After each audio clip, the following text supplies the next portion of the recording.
사무엘상 3장 1절로부터 10절까지의 말씀입니다. 아이 사무엘이 엘리 앞에서 여호와를 섬길 때에는 여호와의 말씀이 희귀하여 이상이 흔히 보이지 않았더라.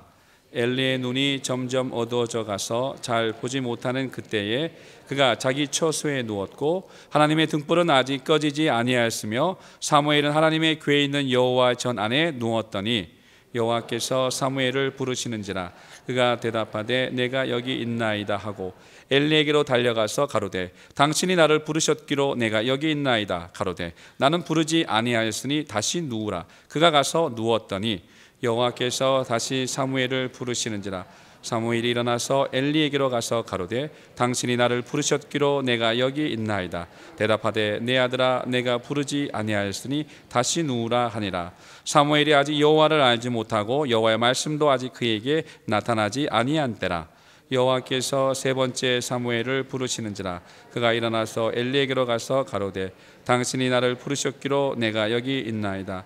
엘리가 여호와께서 이 아이를 부르신 줄을 깨닫고 이에 사무엘에게 이르되 가서 누웠다가 그가 너를 부르시거든 내가 말하기를 여호와여 말씀하옵소서 주의 종이 듣겠나이다 하라. 이에 사무엘이 가서 자기 처소에 누우니라. 여호와께서 임하여 서서 전과 같이 사무엘아 사무엘아 부르시는지라 사무엘이 가로되 말씀하옵소서 주의 종이 듣겠나이다. 아멘. 할렐루야. 오전 예배가 끝나고 그 동영상을 이렇게 봤습니다. 네. 그 동영상을 보고 마음이 많이 슬펐습니다. 하나님께서 우리에게 무엇을 보게 하시는 걸까요? 무엇을 알게 하시려는 걸까요? 우리가 살고 있는 이 현실도 사실 조금 더 깊이 들어가서 보면 슬프고 가슴 아픈 일들이 많이 있는 현실입니다. 겉으로 보여지는 것하고 그 속에 이면에 나타나는 것하고 그것을 볼 수 있는 사람들이 있고 그것을 볼 수 없는 사람들도 있습니다. 우리가 예수를 믿고 성령으로 거듭난 하나님의 자녀가 되었다는 것은 이 역사를 주관하시는 하나님의 시각과 관점으로 우리 눈으로 보이는 이 세상과 그 세상 이면에 나타나고 있는 그 영적 현상들에 대해서 익히 볼 줄 알고 분별할 줄 아는 사람들이 되었다는 것을 의미합니다. 겉으로 볼 때는 무한한 발전과 모든 문명과 문화의 발달 속에서 더 편리한 세상을 추구하고 살아가고 있는 21세기 말 지점에 우리가 살고 있습니다. 3만 불의 시대가 되고 제4차 산업혁명의 시대가 도래했다고들 그렇게 다들 이야기합니다. 인공지능으로 인해서 이제 밖에서 집안에 있는 모든 사정들을 다 알고 집안의 모든 사물들을 인터넷으로 조정해서 다룰 수 있는 시대가 왔습니다. 사람을 대신할 만한 로봇이 나타나는 시대로서 이제 사람의 어떤 그 인격의 존중함 그것이 또한 많이 소멸되어져 가고 있는 그런 모습들도 이제 나타나기 시작할 것 같습니다. 오늘 아침에 일부 설교를 들었는데 굉장히 마음에 많은 은혜와 감동을 받았습니다. 그래서 오늘 함께 나누고자 하는 그 말씀과도 또 연관이 있었기 때문에 같이 더불어서 나누기를 바랍니다. 우리가 현상적으로 눈에 나타나 보이는 그 이면에 정말 눈뜨고 보지 못할 비참하고 참담한 그런 현대 사회의 단면들을 우리는 겸하여 같이 보고 살아가고 있습니다. 가족이 깨어지고 부모와 자식 간이 천륜으로 맺어진 이 인연이 천륜이라고 하지 않았습니까? 그런데 그 하늘이 맺어준 그 인연이 곧 천륜인데 지금 대한민국의 현실, 전 지구상을 보기 이전에 대한민국의 현실만 보더라도 그렇습니다. 대한민국 안에 한 가정을 이렇게 들여다봐도 그렇습니다.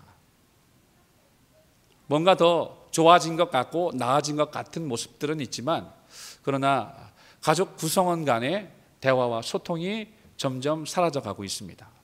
부모와 자식 간의 관계들도 점점 메말라지고 단절되어져 가고 있습니다. 그 가정이 다른 가정과의 관계에서는 또 어떨까요? 그 사람이 살아가고 있는 그 자신의 그 삶의 영역 속에서 만나는 그런 사람들과의 관계는 또 더 어떻게 될까요? 예수님은 이미 마태복음 24장에 마지막 때에 나타날 그 현상들에 대하여 이미 익히 가르쳐 주시고 또 알려주셨습니다. 그런데 주님께서 알려주시는 것은 우리가 함께 믿음으로 공감할 수 있는 것들이기 때문에 세상 사람들은 이해하지 못해도 우리는 하나님 말씀을 우리에게 주시고 예수께서 그 제자들에게 가르쳐 주신 그 말씀이 곧 우리에게 들려주신 말씀이라는 사실도 우리가 믿고 있기 때문에 예수님이 그러면 그때에 마지막 때에 나타날 그런 일들은 주의 임하심과 세상 끝에는 어떤 일이 있겠습니까? 라고 그 제자들이 물어봤을 때 답변을 하여 주십니다. 제일 첫 번째 나온 답변과 제일 많이 나온 답변들이 뭐냐면 미혹을 받지 말라라는 것이었습니다. 사람의 미혹을 받지 말라. 할 수만 있으면 택하신 자들도 미혹하게 하리라. 얼마나 두렵고 떨리는 말씀입니까? 우리는 그러한 영적 현실을 눈에 보고 있는 그런 세상에 살고 있는 것입니다.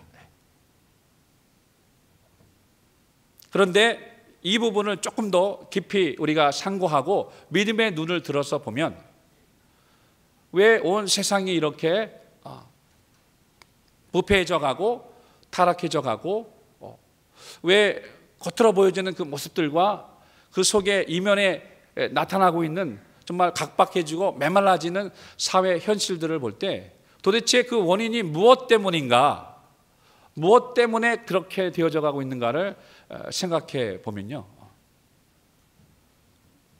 그것을 한마디로 이렇게 압축해서 요약하면 죄악이 관영했기 때문에 그렇습니다. 마치 노아의 시대와 같다고 예수님이 말씀하셨습니다.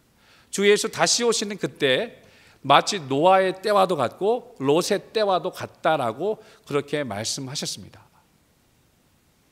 노아의 때 분명히 죄악이 세상에 관영했고 창세기 5장 6장에 걸쳐서 이렇게 그 흐르는 사건들을 보면 하나님께서 분명하게 말씀하셨습니다. 창세기 6장 11절 이하에 때에 온 땅이 하나님 앞에 폐괴하여 강포가 땅에 충만한지라 이렇게 말씀하셨습니다. 당시 세상 사람들이 하나님 보시기에 아주 악했다는 것입니다.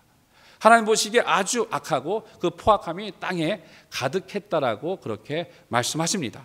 그래서 하나님이 보신즉 땅이 폐괴하였으니 이는 땅에서 모든 혈육 있는 자의 행위가 폐괴함이었더라. 하나님이 노아에게 이르시되 모든 혈육 있는 자의 강포가 땅에 가득함으로 그 끝날이 내 앞에 이르렀으니 내가 그들과 함께 땅과 함께 멸하리라. 이렇게 말씀하신 거예요. 자, 노아의 시대입니다. 그런데 그 다음 구절은 뭐냐 하면 그러나 노아는 은혜를 입은 자였더라. 이렇게 말씀하고 있어요. 노아 시대에 죄악이 관영해서 사람들이 부패하고 타락하여 그 죄악이 관영했다는 것은 막 넘쳤다는 거 아닙니까? 가득 차고 막 넘쳤다는 것인데 그렇게 되어 하나님이 사람 지으신 것을 한탄하시고 그것을 쓸어버리기로 하셨던 그때에 뭐라고 말씀하셨냐면 6장 8절 9절에 노아는 여호와께 은혜를 입었더라 이렇게 말씀하셨어요. 노아는 여호와께 은혜를 입었더라. 그래서 베드로후서 2장에 보시면 그 의를 전파하는 노아라고 표현을 했습니다. 그러니까 하나님께서 노아를 통하여 복음을 전해 주신 것이죠. 어떻게 전했을까요? 노아가 어떻게 복음을 전했을까요? 마치 요나가 니느웨 성에 가서 외쳤던 것 같은 그런 외침과 선포가 있지 않았을까? 요나가 니느웨 성에 가서 가기 싫은 니느웨 성 결국에는 하나님 앞에 꿇고 갑니다. 그래서 사흘길 되는 그 큰 성 니느웨, 큰 성읍 니느웨를 하룻길을 다니면서 외쳤던 그 한마디가 무슨 말이었냐면 40일이 지나면 이 성이 멸망하리라. 성경에는 그렇게 나와요. 40일이 지나면 이 성이 멸망하리라. 그런데 그 말을 듣고 니느웨 그 성읍의 그 왕부터 시작해서 온 백성들이 다 죄를 뒤집어쓰고 회개하여 하나님이 그 땅에 진노를 내릴 것을 돌이키는 역사가 나타나게 됐어요. 마치 그것처럼 노아도 당시에 우리가 우리의 잘못을 회개하지 않으면 하나님이 이 땅을 멸하십니다. 홍수로 멸하십니다. 왜? 하나님이 명하신 대로 방주를 짓고 있었잖아요. 베드로후서 2장에는 그래서 분명히 노아가 의를 전파했다고 그렇게 이야기를 하고 있습니다. 그러나 사람들의 반응은 어떠했냐면 노아의 때든 롯의 때든 사람들의 반응은 뭐라고 표현할까요? 시큰둥, 별일 아닌 것처럼. 그래서 시집가고 장가가고 먹고 심고 사고 팔고 그들의 일상의 삶을 그대로 살고 있었던 것이죠. 선지자의 예언과 경고하심을 받아들이지 않았습니다. 쨍쨍 해 뜨는 이 좋은 날에 무슨 홍수가 날 것인가, 아마 그렇게 생각하지 않을까 싶습니다. 그래서 그 마태복음 24장의 그 뒷부분에 계속 연결된 말씀을 보면 홍수가 나서 저희를 멸하기까지 그들이 깨닫지 못하였더라, 이렇게 말씀합니다. 롯의 때에도 하나님이 천사를 보내어 롯의 가정을 이끌어내실 때에 롯이 그 이야기를 듣고 딸과 정혼한 사위들에게 이야기합니다. 하나님이 이 성을 멸하실 것이니 여기서 떠나라. 그런데 사위들이 그 이야기를 듣고 어떻게 여겼습니까? 농담으로 여겼더라. 시큰둥, 별일 아닌 것으로 그렇게 생각했다는 것이죠. 오늘 읽은 본문에 엘리 제사장이 나옵니다. 엘리와 사무엘이 같이 나옵니다. 이 부분의 배경을 설명드릴 때요, 엘리 시대입니다. 엘리 시대. 여기 1절에 이 엘리 시대의 영적 상황이 어땠는가 아주 적나라하게 잘 기록하고 있습니다. 3장 1절을 다시 한번 읽어드립니다. 아이 사무엘이 엘리 앞에서 여호와를 섬길 때에는 여호와의 말씀이 희귀하여 이상이 흔히 보이지 않았더라 라고 이렇게 말씀합니다. 하나님의 말씀을 들을 수 없었다는 거예요.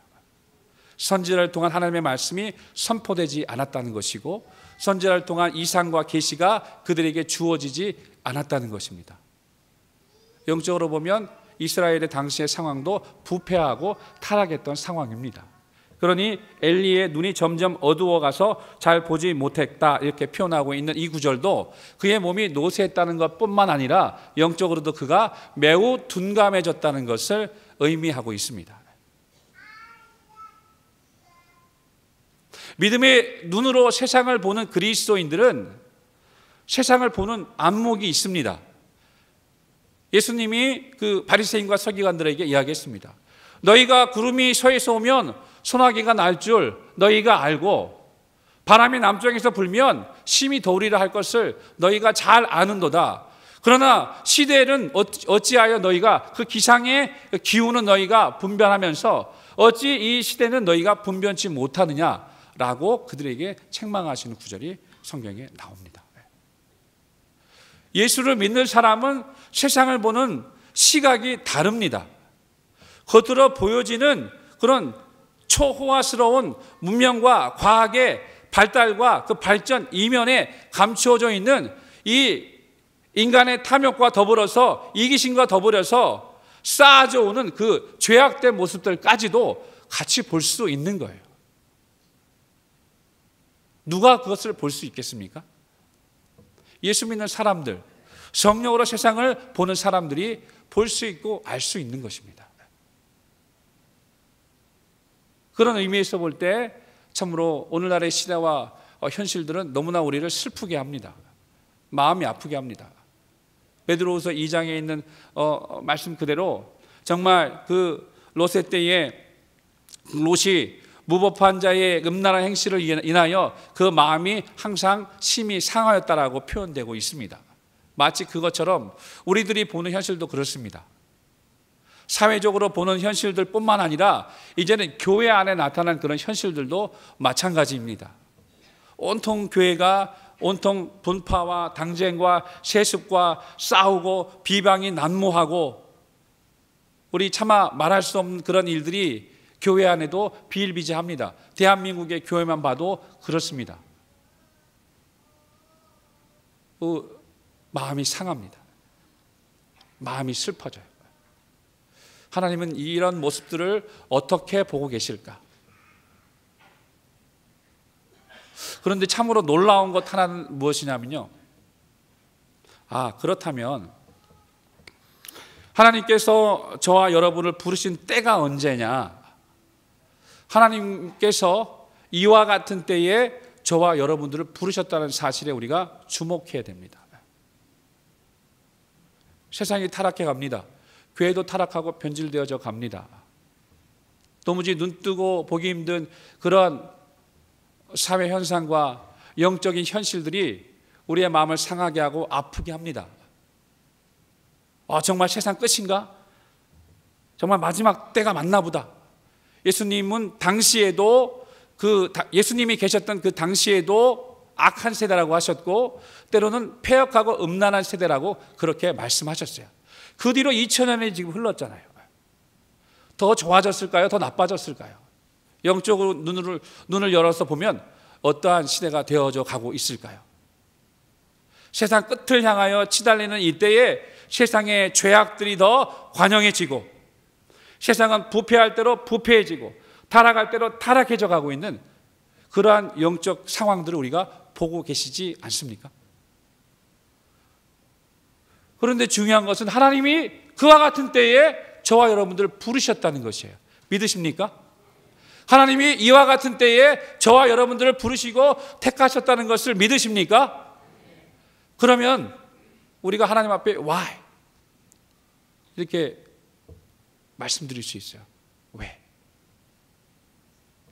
그렇게 뭔가 좀 평안하고 안정되게 영적 생활하고 싶고 뭔가 좀 하나님이 옛날 그 유대 그 예수님 당시에 그 예수 그리스도와 함께했던 많은 제자들과 따르던 무리들이 바래왔던 그런 나라들처럼요, 그런 다윗과 솔로몬의 번영된 나라와 독립된 이스라엘 왕조를 그렇게 기대했던 것처럼 어쩌면 우리가 살아가는 이 세상살이가 너무 힘들지 않습니까? 빡빡하지 않습니까? 세상이 우리를 가만 내버려 두지 않습니다. 정말 광야 속에서 살아가고 있습니다. 그러면 정말 좋고 편안하고 안락한 그 무언가를 당연히 상식적으로 우리가 기대하고 또 그것을 위하여 기도하며 살아갈 수도 있습니다. 그렇지만 하나님이 우리 눈에 보여주시는 것들, 우리로 하여금 영적으로 깨닫게 하시는 것들, 우리 앞에 나타난 많은 영적인 상황과 환경들을 보면서 우리로 하여금 알게 하시는 것들을 우리가 볼 때 하나님이 이런 때 나를 부르셨네. 이 세상 이 부패하고 타락의 끝을 치달리는 마지막 끝자락에 나와 여러분을 부르셨다는 사실, 이거 도대체 무엇을 의미하는 것인가? 먼저는 정말 그 주님이 저와 여러분을 이 시대에 부르셨다는 것을 확신하고 있다면 소명이라고 하지 않습니까? 소명에 확신이 있는 사람은 흔들리지 않습니다. 흔들리지 않아요. 세상이 변해도 환경이 바뀌어져도 상황이 막 내가 원하는 방향으로 가지 않아도 왜? 하나님은 그때에 우리를 부르셨는데요. 그때에 우리를 부르시고 택하셨는데요. 그러면 그때 우리를 부르시고 택하신 주님의 거룩한 목적이 있는 거예요? 없는 거예요? 있는 거예요. 아무 생각 없이 너도 구원받아라, 너도 구원받아 이렇게 부르시지 않습니다. 하나님은 한 사람 한 사람을 세상 가운데 불러내시면서 마치 토기장이가 그 그릇을 그 주인의 목적에 맞게 정말 그 흐뭇한 미소를 지으시면서 아름답게 그 토기를 빚어내시는 것처럼 그러한 그 주님의 거룩한 목적을 가지시고 우리를 그렇게 불러주신 거예요.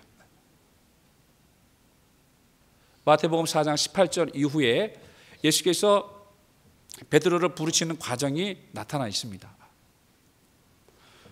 예수님이 베드로를 이렇게 부르십니다.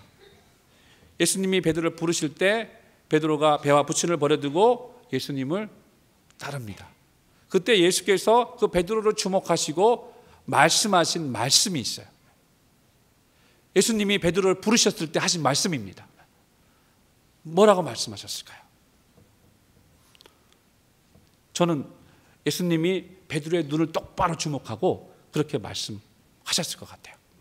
여기 어떤 모양은 나와 있지 않지만 말씀은 나와 있으니까 너는 나를 따라오너라 이렇게 말씀하셨어요. 너는 나를 따라오너라. 주님이 그 음성으로 그에게 들려주신 거예요. 내가 너희로 사람을 낚는 어부가 되게 하리라. 이렇게 예수님이 베드로를 부르셨어요. 베드로의 전 인생을 통해서 그 주님이 부르신 그 음성을 그가 잊었을까요? 잊지 않았을까요? 그 생애를 이렇게 잘 들여다보면 어느 한순간 주님이 부르신 그 음성을 잊었던 때가 있어요. 잊었던 때가. 이미 그는 주는 그리스도시요 살아계신 하나님의 아들입니다 라고 담대한 고백을 세상이 듣도록 주님이 듣도록 원수도 듣도록 담대하게 선포한 그 이후에도 그는 곤두박질 쳐서 3번 주님을 부인합니다. 그것뿐이 아닙니다. 주님과 함께 있을 때는 승승장구하면서 앞장서서 나갔던 그 베드로도 주님이 잡혀가시고 주님이 십자가에서 매달려 죽게 되시고 그리고 그 후에 보이지 않았을 때 베드로는 큰 실망을 하게 되죠. 아니, 실망보다도 낙담이었을 것 같습니다. 큰 낙담을 하게 됩니다. 그리고 자기의 본래 업으로 돌아갑니다. 고기를 잡으러. 요한복음 21장에 보면 잘 나와 있어요. 돌아갑니다. 어쩌면 주님과의 그 관계, 주님과의 그 관계가 그가 젊었을 때 한때를 호령했던 이스라엘을 호령했던 어떤 위대한 작은 선지자와 같은 그런 분을 내가 만났구나라는 그러한 선한 추억으로 아마 지나쳐 그렇게 고향으로 돌아갔을지도 모릅니다. 그런데 주님이 그에게 나타나세요. 요한복음 21장에 보시면 베드로의 그 믿음을 회복하시는 과정이 나옵니다. 베드로에게 나타나셨어요. 내가 나를 사랑하느냐 3번 그에게 물으시고 그의 신앙을 회복시켜 주십니다. 주님이 그를 치유하여 주신 거예요. 3번째 나타났어요. 첫 번째 유대인들을 두려워하여 그 방 안에 있을 때 주님이 나타나셨어요. 그때 베드로와의 직접적인 대화나 관계에 대해서는 성경은 기록하고 있지 않습니다. 도마가 의심했어요. 다시 한번 주님이 부활하셔서 나타나셨을 때에도 베드로와의 어떤 관계에 대한 이야기는 기록되어 있지 않습니다. 정말 다시 주님께서 부활하셔서 베드로 앞에 나타나셨을 때 베드로는 그 마음에 주님에 대한 대단한 그 어떤 자책감, 주님에 대해서 왜? 자신이 주님 앞에 어떻게 했는지를 아니까. 그래서 아마 주님이 저를 멀리하고 있었을 거라고 그렇게 생각했을지도 모르겠습니다. 그런데 주님은 베드로에게 직접 찾아오셔서 베드로와 대화하십니다. 교제하십니다. 내가 나를 사랑하느냐 물으시잖아요. 3번 물으셔요. 분명히 3번 물으셨을 때 주님을 3번 부인했던 것이 떠올랐을 거예요. 중요한 것은 뭐냐면 그렇게 그의 믿음을 회복하시고 예수님이 그 베드로에게 다시 말씀하시는 말씀이 있어요. 그것을 제가 시험관계상 읽어드리겠습니다.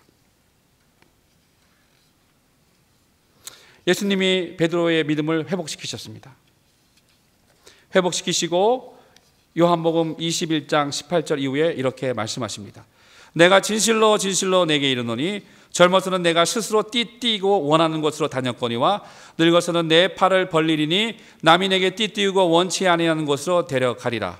이 말씀을 하시면 베드로가 어떠한 죽음으로 하나님께 영광을 돌릴 것을 가르치심이로라. 이 말씀을 하시고 베드로에게 이르시되 나를 따르라 하시니 이렇게 말씀하셨어요.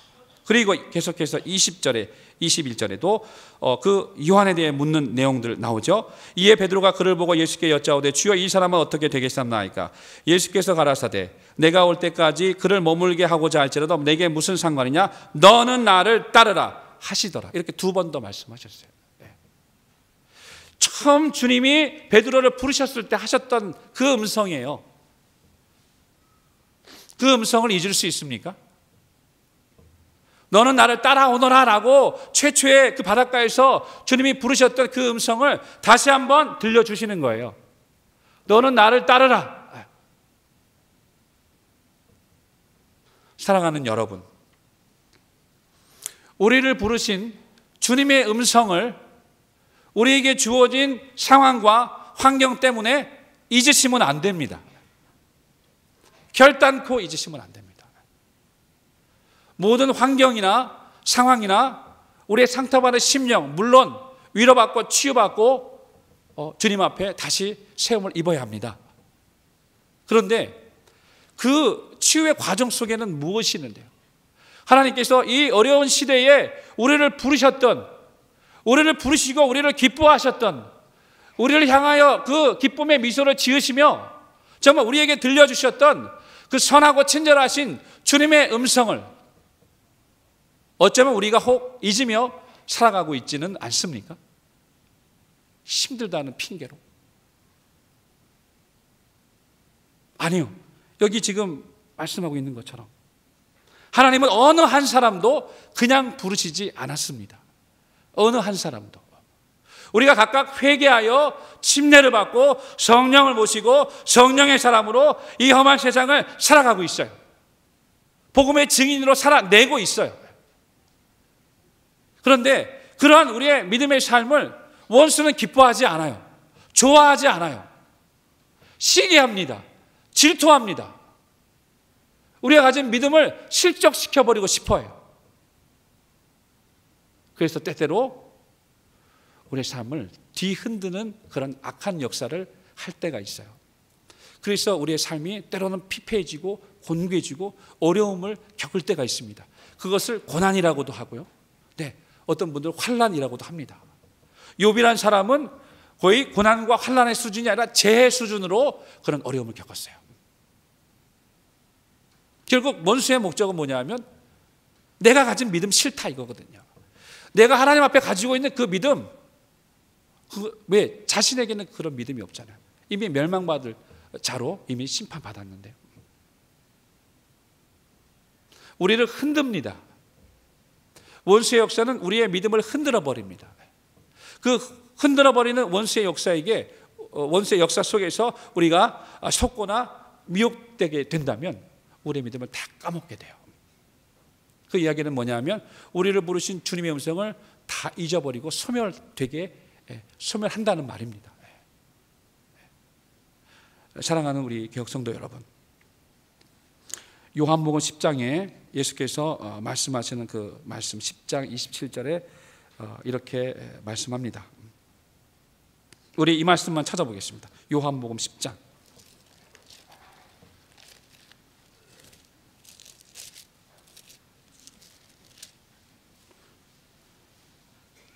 요한복음 10장 27절 말씀 읽겠습니다. 요한복음 10장 27절 한 절 말씀 다 같이 합독하십니다. 시작. 내 양은 내 음성을 들으며 나는 저희를 알며 저희는 나를 따르느니라. 아멘. 여기 잘 보시면 예수님이 말씀하신 거예요. 내 양은 내 음성을 듣는다고 했습니다. 나는 저희를 안다고 했습니다. 저희는 나를 따른다라고 이렇게 말씀하셨습니다. 네, 연결이 되어 있는 거예요. 주님과 연결이 되어 있어요. 주님은 양을 안다고 했고 앞절에 보시면 양도 주님을 안다고 했습니다. 목자도 그 양에 대해서 알고 있어서 각각 그 이름을 불러 인도하여 내느니라고 말씀하셨고 양도 그 목자의 음성을 분별하여 알기 때문에 그 목자의 음성을 듣고 인도받아 따라가느니라 라고 그 10장 앞절에 보면 잘 나와 있어요. 이스라엘 팔레스타인의 그 우리 안에는 여러 목자 양들이 같이 있습니다. 같이 한 우리 안에 있어요. 그래서 자기 목자의 음성을 듣고 양들이 따라 나가는 거예요. 양들이 자기 목자의 음성을 듣습니다. 그 자기 이름을 불러주는 그 목자의 음성을 듣고 나가는 겁니다. 목자도 그 양들의 이름을 알아서 그렇게 부르는 겁니다. 우리가 신앙생활을 일방적으로 하지 않습니다. 우리는 하나님께 기도하면 하나님은 우리의 기도를 들으십니다. 하나님이 우리에게 말씀하시면 우리는 주의 말씀과 음성을 듣고 그리고 행합니다. 쌍방인 것이죠. 일방적인 신앙생활을 종교생활이라고 하는 것입니다. 내 뜻과 내 지식과 내 정보와 내 능력으로 하는 것이 종교생활 아닙니까? 우리 신앙생활은 종교생활이 아니라고 우리는 정말 너무너무 잘 배웠습니다. 그렇다면 성령으로 거듭난 주님의 사람들이 하나님이 타락하고 패역한 이 세대 가운데 우리를 부르셨다면, 그렇다면 우리는 과연 누구의 음성을 들어야 하겠습니까? 누구의 음성을 들어야 할까요? 아니, 어떤 관점으로 보면 그 음성조차도 엘리 시대처럼 들리지 않는데, 들리지 않는 것도 모르고 살아가고 있어요. 얼마나 성경책이 많습니까? 요즘은 예배당에 가면 성경책이 무거우니까 다 놔두고들 가십니다. 성경책이 교회 안에도 대단히 많습니다. 집에 가도 성경책이 많습니다. 그것뿐인가요? 차 안에도 성경책이 있습니다. 직장에도 성경책이 있습니다. 하나님의 말씀은 아주 편만하게 널려 있습니다. 그것뿐입니까? 언제 얼마든지 하나님 말씀 들을 수 있습니다. 인터넷, 라디오, 인터넷 방송, 기독교 TV, 언제든지 하나님 말씀을 들을 수 있어요. 그렇지만 정말 그 가운데 여기 읽은 그 3장 1절에 있는 말씀처럼, 그런데 그렇게 하나님의 말씀이 편만하고 그렇게 풍성하고 가득한 것 같은데 정작 주의 음성은 듣지 못하고 있다면, 엘리 제사장처럼 말이에요. 제사장 가문 아닙니까? 하나님 섬기는 사람, 그 아들들도 제사장이에요. 사무엘은 들었는데 엘리는 듣지 못했어요. 사무엘은 듣고 엘리에게 찾아갑니다. 엘리는 전혀 알아차리지 못했어요. 세 번째 돼서야 하나님이 그 아이를 부르시는구나 라는 것을 알게 됩니다. 그것이 무엇을 말하는 겁니까? 엘리의 최후가 어떻게 되었는지 우리는 그 다음 성경을 보고 잘 알고 있습니다. 성경과 말씀과 설교와 예배와 환경적으로 볼 때 너무나 편리하고 좋은 세상인 것 같습니다. 그런데 여러분, 주님의 음성이 들리십니까? 나와 내 가정을 향하여 말씀하고 계시는 주님의 음성을 듣고 계십니까? 이 어둡고 타락한 시대에 우리를 부르신 주님의 음성을 들으며 내가 한 줄기 빛과 같은 음성으로 들으며 그 주님의 인도를 받아 한 발 한 발 내딛고 계십니까? 사랑하는 우리 모든 개혁성도 여러분, 주님의 음성을 간절히 사모하시는 저와 여러분 되시기를 예수 이름으로 축원합니다. 주님의 음성을 내 영혼이 사모하는가 그렇지 않은가 잘 돌아보세요. 잘 돌아보세요. 언제든지 맘만 먹으면 편에 꺼내 볼 수 있는 스마트폰 성경과 인터넷 설교와 각종 예배 실황 속에서 내가 정말 이 시대가 마치 노아 시대처럼 롯의 시대처럼 소돔과 고모라의 때처럼 그렇게 죄악이 관영하고 타락해가고 있는 그 현실을 내가 살아가고 있는데 나는 그 속에서 한 줄기 빛처럼 환하게 나와 내 가정에 말씀하시는, 왜? 그 시대에도 노아는 은혜를 입었더라 했거든요. 노아는 그 시대에도 은혜를 입었어요. 그래서 의를 전파했다고 나왔습니다.